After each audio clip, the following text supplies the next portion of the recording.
Hello all. என்ன எல்லாரும் தீபாவளிக்கு பலகாரம்லாம் செஞ்சு முடிச்சிட்டிங்களா? ஒரு 1 வீக்காக யூடியூப், இன்ஸ்டாகிராம் எதை திறந்தாலும் பலகாரம் வீடியோ தான். ஒருத்தங்க என்னென்னா முறுக்கு சொல்கிறாங்க, குலோப் ஜாமுன் அது இதுன்ட்டு வந்துகிட்டே இருந்தது. இருக்கிறதுலையே நமக்கு எது ஈஸியான ரெசிபி அப்படிங்கிறத தேர்ந்தெடுத்து ஒரு ரெசிபி பண்ணியிருக்கிறேன். இந்த ரெசிபி பண்ணுறதுக்கு நீங்கள் அடுப்புக்கிட்டேயே போக வேண்டாம்.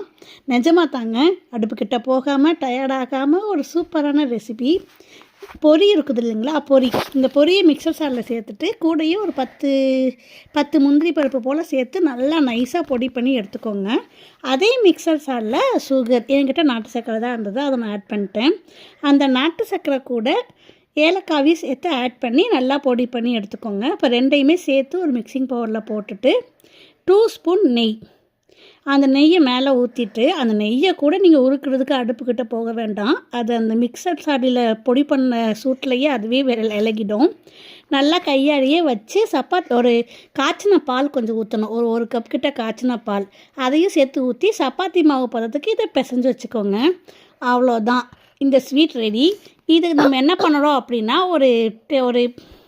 இதை ஒரு அழகான ஒரு ஸ்கொயர் பாக்ஸ் எடுத்து அடியில் நல்லா கீயெல்லாம் நல்லா ஸ்ப்ரெட் பண்ணி, எதுக்காகனா ஒட்டாமல் வர்றதுக்காக கீயெல்லாம் நல்லா ஸ்ப்ரெட் பண்ணி அதுக்குள்ளே அந்த சப்பாத்தி மாவு படி பிசைஞ்சு வச்சுருந்தோம் பார்த்திங்களா, பொரியோடது, அதை நல்லா உள்ளே போட்டு நல்லா செட் ஆனதுக்கப்புறம் பீஸ் போட்டு எடுத்திங்கன்னா அருமையான இந்த ஸ்வீட்டுக்கு பேர் என்னன்னு பேர் வைக்கலை, அருமையான ஸ்வீட் ரெடி. நீங்களும் இதை செஞ்சு பார்த்துட்டு கமெண்டில் சொல்லுங்கள். Bye by.